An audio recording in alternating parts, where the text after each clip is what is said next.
યાર ખુશ્બુ લફડું થઈ ગયું છે. કેમ શું થયું?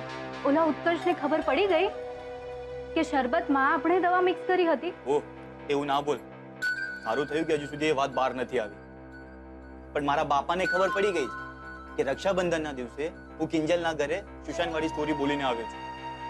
એટલે મારા બાપાએ મને ઘરની બહાર કાઢી મૂક્યો. કાઢી એટલે ગેટ આઉટ? હા, સાવ ગેટ મી આઉટ. કેમ તારું ઓલું બા નામનું લાઉડ સ્પીકર પણ કઈ ના બોલ્યું? મારા લાલા, મારા કાનુડા. ના, અત્યારે તો એમનું લાઉડ સ્પીકર પણ બોધું થઈ ગયું છે. મારો બાપ છે ને, એને મને ઘરની બહાર કાઢવા માટે શું બહાનું આપ્યું ખબર છે? એ પહેલી તારીખ થઈ ગઈ છે બેટા. એ 15,000 રૂપિયા રોકડા છે નહીં ને? તો બેટા નીકળો, હા નીકળો. એમ કરીને મને ઘરની બહાર કાઢી મૂક્યો. તો આપી દે ને 15. ક્યાંથી આપું? હા, અહીંયા ખીચામાં 15 રૂપિયા નથી ને મારા બાપને 15,000 રૂપિયાનો ચૂનો ક્યાંથી ચિપકાવું? અરે રાજા, પૈસા નથી તો શું થઈ ગયું? આ ખુશ્બુ છે ને, તો જ એની ચિંતા કરે છે. એટલે તું મને પૈસા આપીશ? અરે આઈ લવ યુ બેબી ડાર્લિંગ. એ વધુ પડતા નાટક કરવાની જરૂર નથી. હા, સાવ નબળો એક્ટર છે તું. પૈસા તો મારી પાસે પણ નથી, પણ પ્લાનમાં ઇન્ટરેસ્ટ હોય ને તો બોલ. હા, બોલવા સિવાય બીજો ઓપ્શન છે મારી પાસે? નહીં ને? તો બોલ, શું કરવાનું છે?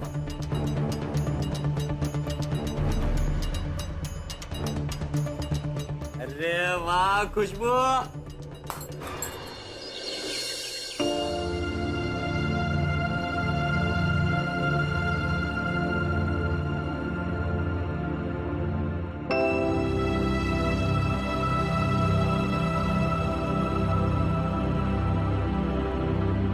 રૂપેશ,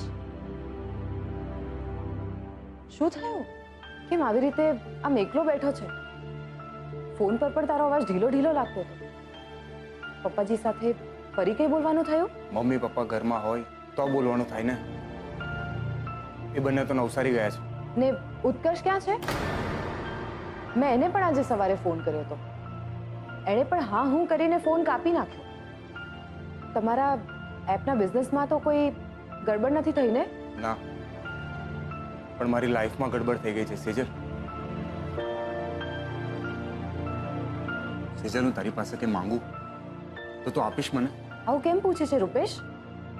તું મારા અને મારી ફેમિલીના સપોર્ટ માટે હંમેશા ખડે પગે ઊભો રહ્યો છે, અને આજે તને જ્યારે મારા સપોર્ટની જરૂર હોય તો હું ના પાડી દઉં? બસ તારી સેજલને તું આટલું જ ઓળખી શક્યો? હા સેજલ, એવું નથી, પણ તારા માથે તારી અલગ જવાબદારીઓ હોય છે. તારે જોબ માટે ઘણા બધા લોકોને મળવાનું હોય છે. ત્યારે દર વખતે હું એમ ના કહી શકું ને કે ઇન્ટરવ્યુ અડધેથી છોડીને મારી પાસે આવી જાય. મને એ કરવામાં પણ કોઈ વાંધો નથી રૂપેશ.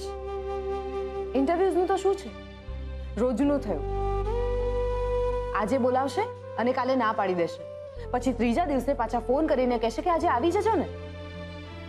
આ તો ચાલ્યા જ કરવાનું છે. પણ મારા માટે આ બધું જ, આખી દુનિયા છેલ્લે, પણ મારો રૂપેશ સૌથી પહેલા.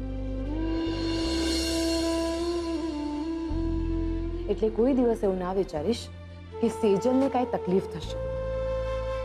બોલ, શું થયું છે? તારે મારી અને ઉત્કર્ષની વચ્ચે સંધિ કરાવવાની છે. સંધિ?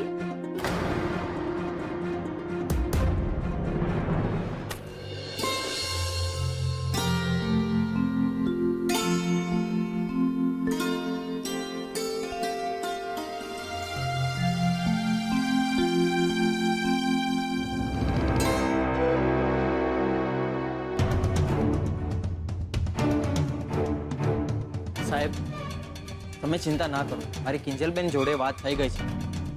એ 7-1 વાગ્યા સુધીમાં આવી જશે.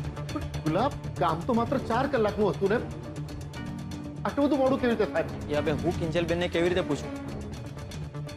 તમે જ ફોન કરીને પૂછો ને.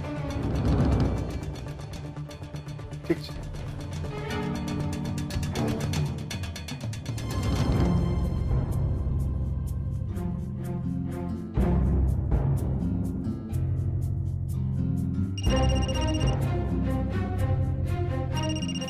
મને હતું જ કે હજુ સુધી પપ્પાનો ફોન કેમ ના આવ્યો. હા પપ્પા. કિંજલ, પપ્પા ચિંતા ના કરો,